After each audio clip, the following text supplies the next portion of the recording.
우크라이나 평화협상과 미국의 속내. 우크라이나 평화협상이 속도를 낼 것으로 보입니다. 도널드 트럼프 미국 대통령이 12일 블라디미르 푸틴 러시아 대통령과 통화했다고 밝혔습니다.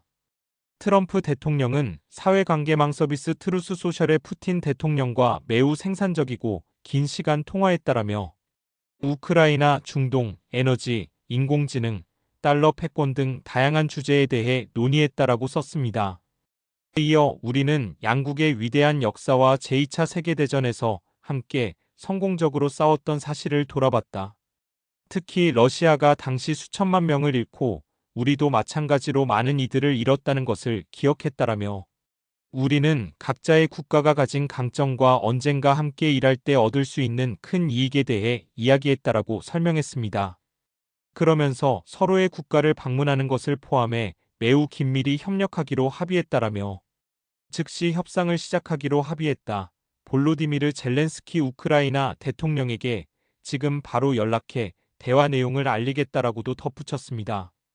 트럼프 대통령은 마코 루비오 미국 국무부 장관, 마이클 왈츠 국가안보보좌관, 스티브 위트코프 특사, 존 레클리프 CIA 국장에게 우크라이나 회담을 주도해 달라고 요청했다며 나는 이 협상이 성공할 것이라고 확신한다라고 역설했습니다.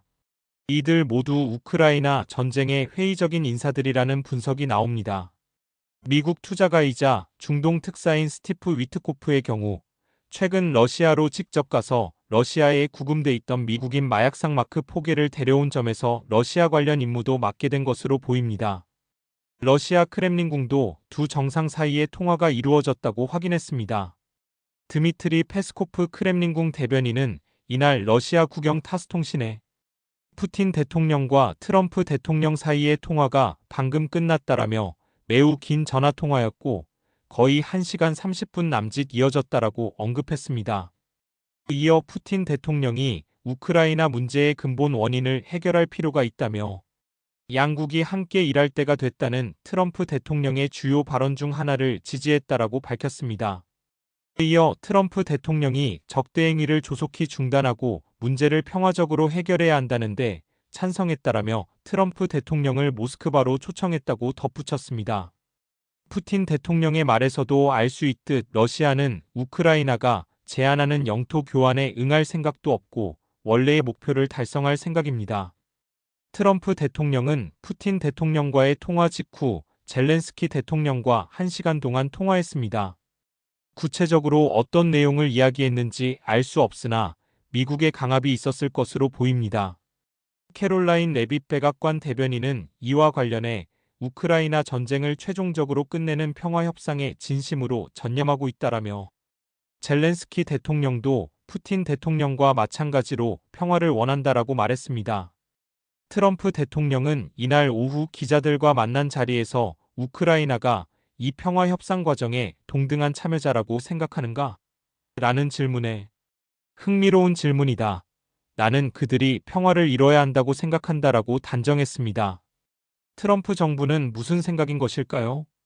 트럼프 정부는 바이든 정부가 우크라이나에 지원한 돈을 빚으로 여겨 모두 받아내고 취임 전부터 얘기했다시피 우크라이나 전쟁을 끝내려고 하고 있습니다. 하지만 단순히 평화를 원하는 것이 아니라 오로지 미국의 이익만을 위한 것입니다. 트럼프 대통령과 푸틴 대통령이 통화하고 있을 당시 젤렌스키 대통령은 우크라이나 수도 키이우에서 스콧 베센트 미국 재무부 장관을 만났습니다. 트럼프 정부 강요 가운데 처음으로 키이우를 방문해 젤렌스키 대통령과 회담한 것이었습니다. 그의 이번 방문은 미국의 군사 지원에 상응하는 대가로 히토류 등 우크라이나의 핵심 광물 자원을 받으려는 트럼프 대통령의 구상에 따른 것입니다. 트럼프 대통령은 기자들과 만난 자리에서 베센트 장관은 우크라이나가 우리에게 돈을 돌려줄 것이라는 어떤 형태의 보장이 담긴 문서를 얻기 위해 그곳에 갔다라며 미국이 유럽보다 우크라이나에 훨씬 더 많은 돈을 보내고 있다라고 주장했습니다.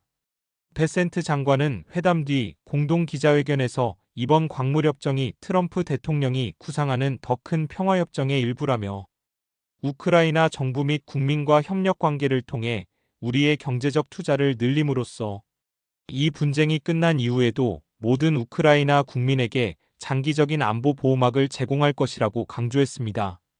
젤렌스키 대통령은 미국이 광물협정 초안을 제시했으며 이를 검토할 예정이라고 밝혔습니다. 그리고 오는 14일부터 16일까지 독일에서 열리는 미넨 안보회의에서 협정을 체결하기를 희망한다고 말했습니다. 젤렌스키 대통령은 우리는 생산적이고 건설적인 대화를 나눴다. 나에게 있어 우크라이나의 안보 보장은 매우 중요한 사안이며 우리는 광물 자원 문제 전반에 대해 논의했다라고 전했습니다. 다만 젤렌스키 대통령이 얘기했던 광물 자원 공동 개발 등에 대한 논의는 언급되지 않았습니다.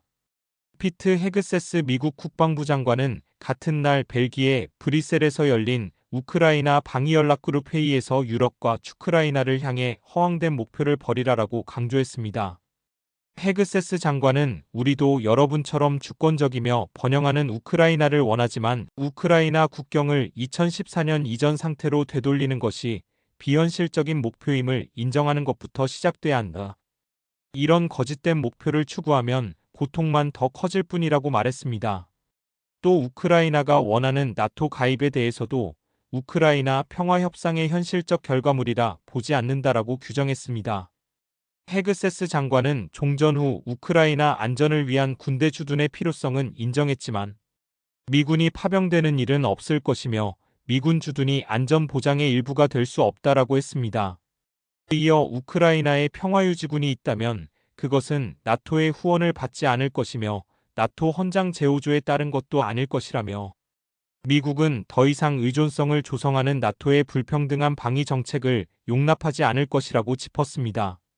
그러면서 우크라이나에 더 많은 군사 지원을 제공해야 하는 것은 유럽이라며 국내 총생산 GDP의 2%로는 부족하다. 트럼프 대통령은 유럽의 군사 지출을 GDP의 5%로 늘릴 것을 촉구한다라고 밝혔습니다. 이로 밀어볼 때 미국이 우크라이나 평화협상에 적극적으로 나서는 이유는 우크라이나 전쟁과 함께 바이든 정부부터 이어진 우크라이나 지원을 끝내 미국의 지출을 줄이려는 것으로 분석됩니다. 오히려 우크라이나 지원을 빚으로 지워 우크라이나를 뜯어먹으려 하고 있습니다. 앞으로 우크라이나 평화협상을 향한 길에 어떤 일이 벌어질지 귀추가 주목됩니다.